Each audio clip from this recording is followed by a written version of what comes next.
Okay, let's talk a tiny bit about hexadecimal. Now, what hexadecimal is any number. Hold on.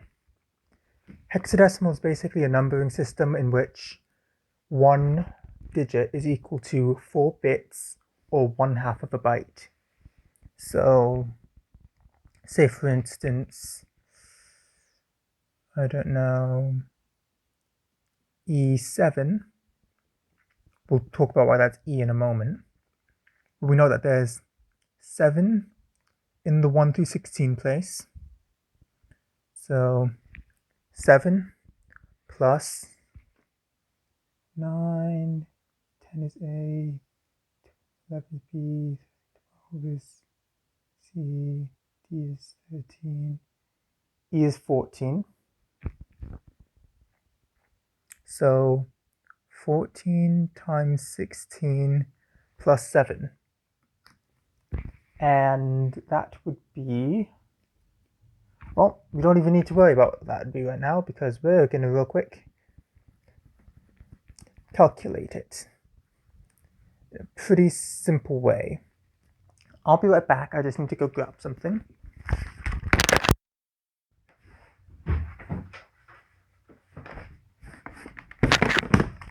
And we're back.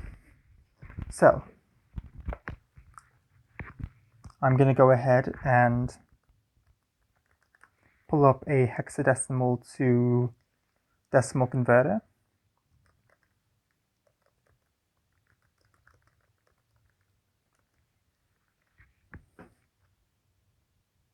And just so that I have this reference, E7 was 231.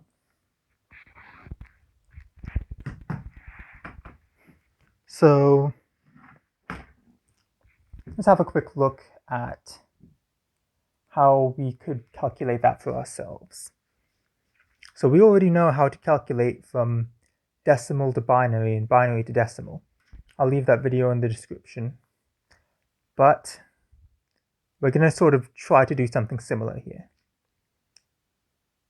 So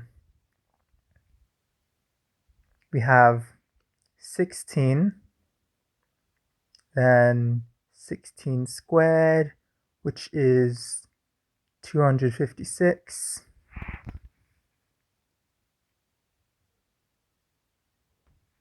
And then 16 cubed. But you'll notice after like 2 digits that gets incredibly difficult.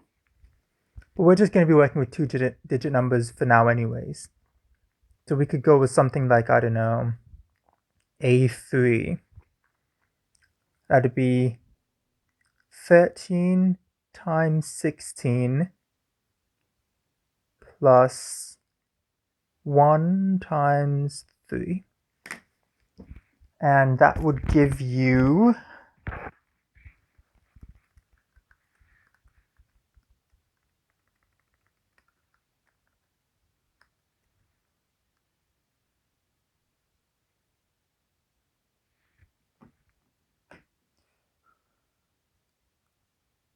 oh no, not 13 times 16 because A is 11. It'd be 11 times 16, which would give you 163. Well, no, this would be 10, right? Because A is 10. Why do I think it was 13 and then 11? Point being, that can get pretty difficult to manage even with just 2 digits. I'm going to show you how we can convert the hex value though into decimal, and then from there we can convert the decimal value, the hex value into binary, then from there we can convert the binary value into our decimal number. So let's just take, I don't know, D6.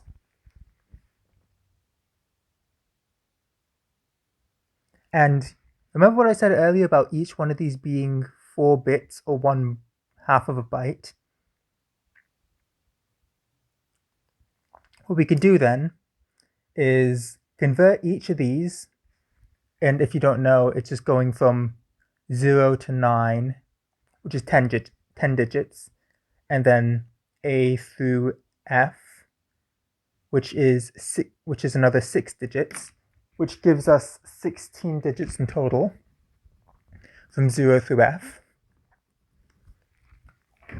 So what we can do with this is we can convert each of these into their binary equivalent and then just sort of tack them one behind the other. So this would be 6 has, so we're going from 16 here. 6 does not have a 16, nor does it have an 8, has 4, has 2, does not have 1. So 1, 2, 3, that is not the right length. Yeah, because I added in the 16 for some reason. So we have 0, 1, 1, 0. And then D is 14. Yeah, D is 13. Yeah, D is 13. D is 13. So we can replace that with a 13. And see, 13 does have 8. From there, it does have 4, does not have 2, does have 1.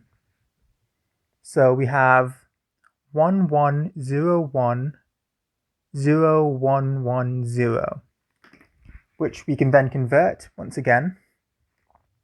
So no 1, we do have a 2, 2 plus 4 plus no 8, this is 16, 2 plus 4 plus 16 plus,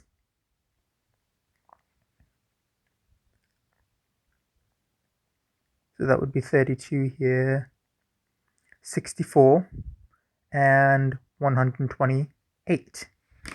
I'm going to real quick run that through a calculator, and that should give us 128 plus 64 plus 16 plus 4 plus 2. Did you get that right? 28, 64, 16, 4, 2. That gives us back 214. Now if I go over here and I put in D6, 214. I'm going to do one last example, and this time I'll color code everything for those of you who are more, I guess, visual learners, would that be? I don't know. I myself am a very kinesthetic learner, so let's go ahead and erase all of that. And I don't know, let's go with, what's one that's not super obvious? Let's go with 7A. So let's begin doing our conversions. That is a 10 in the 16th place and a, let me see, I could probably make that line black actually. The 10 in the 16th place and a 7, no, a 10 in the 1's place, a 7 in the 16th place. Where's this? So we have a 10 in the 1's place, a 7 in the 16th place, and that was green marker? No, that was black one. Okay. So, if you recall our steps from before, we're going to convert both of these into binary, which is pretty easy to do because they're no more than two-digit digits, if that makes sense. So let's start with this one. So 10 is not 16, 8, not for... Wait, why did I put a not 16 at the beginning? So 8, 4, 2, 1. And over here with 7, we know that it's not 8. Yes, 4. Yes, 2. Yes, 1, right? So it's 0, 1, 1, 1, 1, 0, 1, 0. And I'm going to pick another color in order to write that down with. And that was my green marker. I'm not sure I put the blue cap on that. So we have 0, 1, 1, 1, right? 1, 0, 1, 0. You can still see that. Yep. So what we do with that now is we'll convert this into our decimal system, which is actually a pretty easy conversion when you think about it. So we don't have a 1. We have a 2. Don't have 4. Have 8. 16. 32.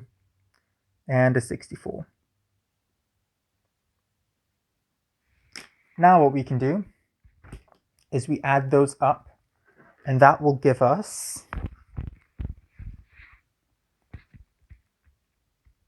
hold on, 64 plus 32 plus 16 plus 8 plus 2. 122. Sounds about accurate, but I'm just going to check it anyways. 7A. 122.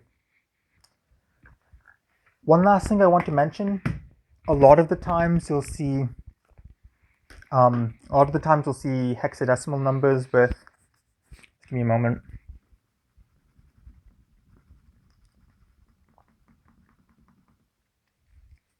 A lot of the time you'll see hexadecimal numbers with a 0x at the beginning. So like 0x 7b, for instance. All that 0x is telling you, this is telling you that it is in hex. And then of course this is your actual number, which, since we just did 7a and that was 122, this would be 123.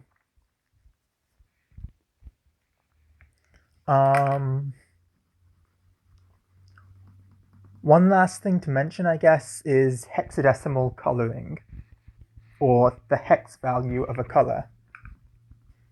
The hex value of a color means here, let me just show you how it works. Perfect, since I have all 3 colors that it uses right with me right now. So the hexadecimal value of a color, let's just put a yellow. It's usually started with this pound symbol right here. And then say, for instance, F7 0A 3B. It's basically just your standard RGB, except instead of being in decimal 255s, it's in hexadecimal FF. And I think that just about covers everything you need to know about hexadecimal for the moment. Once again, thank you for watching. Goodbye.